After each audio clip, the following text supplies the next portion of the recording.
నమస్తే. ఇన్నాళ్ళు నన్ను సపోర్ట్ చేస్తూ, ఎంకరేజ్ చేస్తూ మీ ప్రేమని నాకు అందిస్తున్న ప్రతి ఒక్కరికి కృతజ్ఞతలు. అలాగే ఈ వీడియో కూడా ఖచ్చితంగా మీకు ఉపయోగపడుతుంది. లైక్, షేర్ అండ్ సబ్స్క్రైబ్ చేసి మీ సపోర్ట్‌ని నాకు అందించండి. అలాగే ఈ వీడియో పట్ల మీకున్న అభిప్రాయాన్ని కామెంట్ సెక్షన్‌లో కామెంట్ చేసి తెలియజేయండి. ఇప్పుడు వీడియోని చూద్దాం. నమస్తే.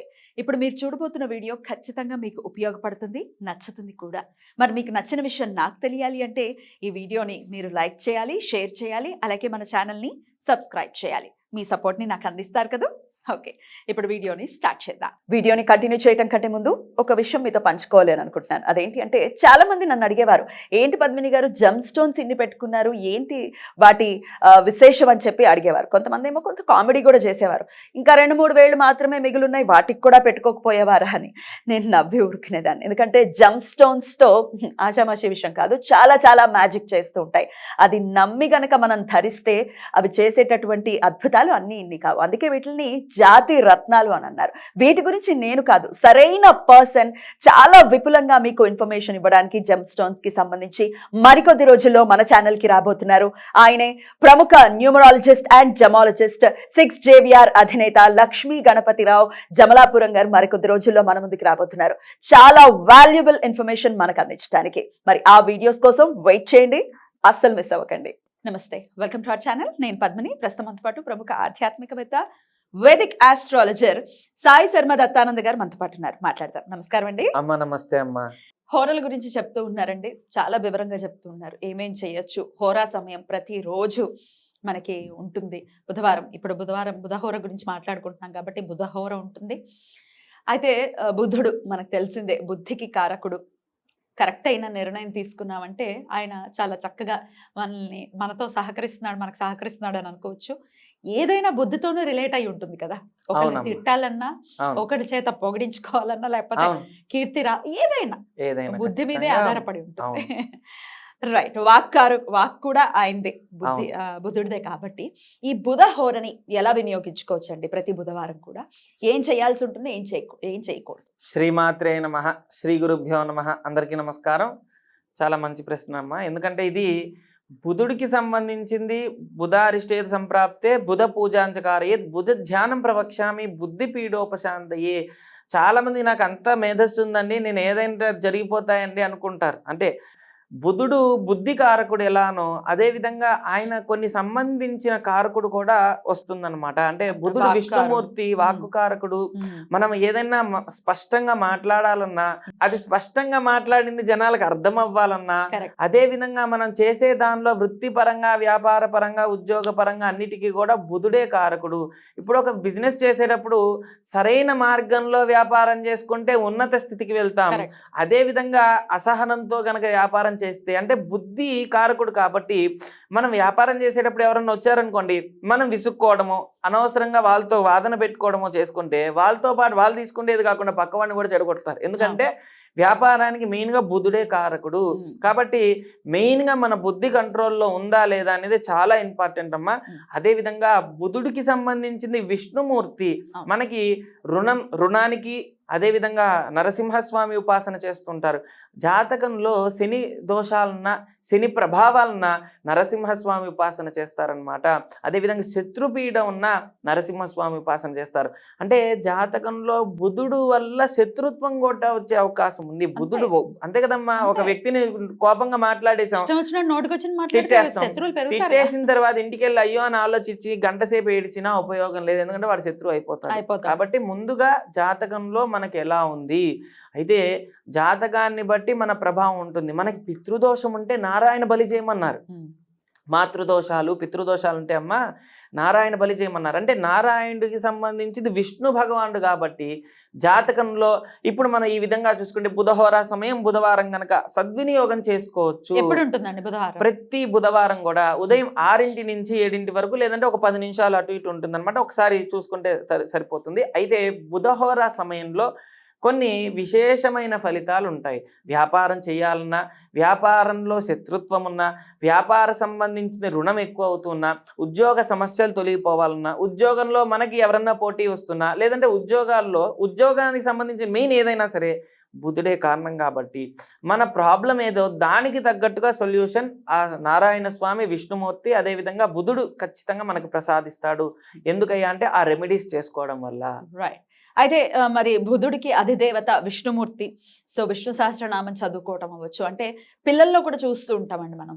వీడి బుద్ధి సరిగ్గా లేదండి, లేకపోతే చెప్పిన మాట వినట్లేదు, వీడిని ఎలా దారిలో పెట్టాలో తెలియట్లేదు అనే వాళ్ళు కూడా ఉంటుంటారు. ఇది పిల్లల్లోనేంటి, పెద్దవాళ్ళల్లో కూడా ఎక్కువ ఉన్నారు. బుద్ధి తక్కువ పనులు చేస్తూ ఉంటారని తిడుతూ ఉంటారు కదా. ఒకరి మంచి జరగాలి, లేకపోతే వాడు సన్మార్గంలో నడవాలి అనుకున్నప్పుడు అది భార్య అవ్వచ్చు, తల్లిదండ్రులు అవ్వచ్చు, ఒకరి కోసం ఆ బుధహోరలో చేయొచ్చా విష్ణు సహస్రనామ పారాయణం కానీ? చాలా మంచిదండి. ఇంకోటి ఏంటంటే మీరు అన్నట్టుగా చిన్న పిల్లలైతే ఒక విధంగా చేసుకోవచ్చు, పెద్దవాళ్ళైతే మీరు అన్నట్టుగా విష్ణు సహస్రనామం, విష్ణు సంబంధించింది ఎంత విష్ణు స్మరణ కీర్తనం మనకి చాలా కూడా అద్భుతంగా పనిచేస్తుందండి. విష్ణు సహస్రనామం సాయంత్రం పూట 6 నుంచి 7 వరకు బుధహోర సమయం ఉంటుంది కదా, ఆ సమయంలో ఇంకా మంచి ఫలితం ఇస్తుంది. అదేవిధంగా ఎందుకంటే చాలా మంది ఏమంటే మేము ఉదయం 6కి లేవట్లేదండి ఉన్న సమస్యలు బట్టి అంటూ ఉంటారు, హెల్త్లో ప్రాబ్లమ్స్ అవ్వచ్చు ఏదైనా.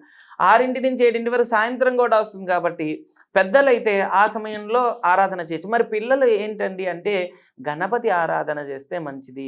త్వం మూలాధారై స్థితోసి నిత్యం అంటే గణపతి స్వామి ఎప్పుడు కూడా మూలాధారంలో ఉండటం వల్ల బుద్ధి కారకుడు ఎవరయ్యా అంటే గణపతి కాబట్టి సిద్ధి బుద్ధి సమేత మహాగణపతి మనకి బుద్ధి రావాలన్నా, మంచి బుద్ధి ప్రసాదించాలన్నా మనం గణపతి ఆరాధన చేయాలి. అంటే విద్యార్థులు అవ్వచ్చు, చిన్నపిల్లలు అవ్వచ్చు, వీళ్ళు కనుక బుధహోరా సమయంలో, ఎందుకంటే ఉదయం 6కి మనం లేకపోవచ్చు కానీ దేవాలయాలు అన్నీ ఖచ్చితంగా తెరిచే ఉంటాయి కాబట్టి గణపతి దేవాలయంకి వెళ్ళి దర్శనం చేసుకొని అవకాశం ఉంటే గరికదండ, ఖచ్చితంగా గరికదండ వేస్తే గణపతికి చాలా ప్రీతికరం.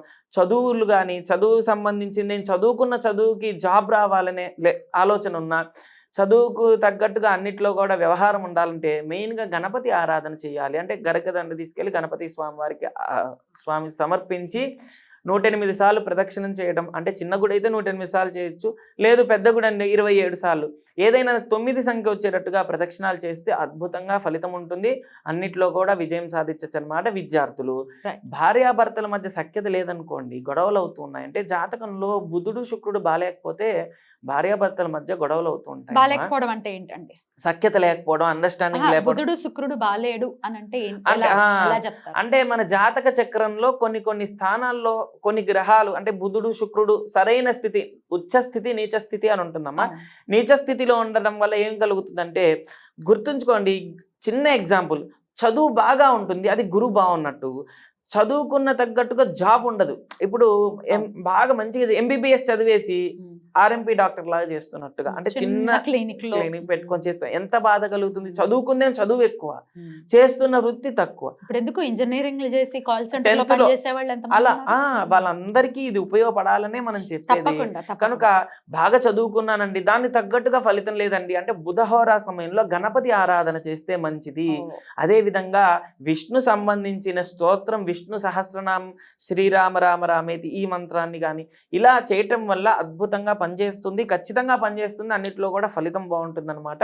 బుధవారం రోజు గణపతి ఆరాధన చేసి, అదే విధంగా వీలైన వాళ్ళు ఎక్కువ శాతం ఏంటంటే కొంతమంది సత్సంకల్పంగా, అంటే వాళ్ళ సంకల్పం ఎలా ఉండాలంటే నేను మంచిగా ఇల్లు కట్టుకోవాలి, లేదంటే నేను మంచిగా వృద్ధిలోకి రావాలి, ఇల్లు సంబంధించింది ఏదైనా సరే, గృహ సంబంధించింది అవ్వచ్చు, లేదంటే స్థలం అభివృద్ధిలోకి రావాలన్నా గణపతికి గుడ ప్రియుడు. అంటే బెల్లం ఉంటుంది కదమ్మా, దాన్ని, లేదంటే చెరుకు రసం. మామూలుగా బెల్లంతో ఏం చేయాలంటే గణపతి ప్రతిమ పెట్టి గణపతికి ఆ బెల్లం నీళ్ళతో అభిషేకం చేసి బెల్లం నైవేద్యం పెట్టడం వల్ల అద్భుతమైన ఫలితం వస్తుంది. అదొక ప్రక్రియ. అదేవిధంగా ప్రతిరోజు గణపతి ప్రీతికరంగా ఒక లడ్డు నైవేద్యం పెడితే, అంటే చాలా మందికి ఏంటంటే ఏం చేస్తే బాగుంటుంది అంటారు. ఆది పూజ్య గణాధిపః, మనకి ఏవేవో చేయక్కలే, ఆ మంత్రం చేసేస్తా, ఈ మంత్రం చేస్తావా, అయిపోతుంది, ఏమీ అవసరం లేదు. గణపతికి పెద్దలు చెప్పారు, నాకు తెలిసిన వాళ్ళు పెద్దలు ఏంటంటే ఇది చెప్పటం వల్ల నేను ఆచరించా, 10 మందికి చెప్తున్నాను. గణపతికి ఖచ్చితంగా ప్రతిరోజు అవకాశం చూసుకొని ఒక లడ్డు నైవేద్యం పెట్టండి. అది ఏ లడ్డు అయినా సరే, మన ఇంట్లో తయారు చేసిందైనా అవ్వచ్చు, ఏదైనా సరే, మనకి గణపతికి ప్రీతికరంగా ఆ లడ్డు అనేది చాలా ప్రీతికరం. పెట్టి చూడండి, ఉద్యోగంలో అవ్వచ్చు, అండర్స్టాండింగ్ బాగుంటుంది, సఖ్యత బాగుంటుంది, అన్నిట్లో కూడా బాగుంటుంది. బ్యూటిఫుల్ అండి, చాలా బాగా చెప్పారు. ఇక నెక్స్ట్ గురుహోర గురించి నెక్స్ట్ ఎపిసోడ్ లో మాట్లాడుకుందాం. థ్యాంక్ యూ సో మచ్ అండి. నమస్తే. ఓం శ్రీ దత్తాయ నమః, శ్రీ దత్తాత్రేయాయ నమః.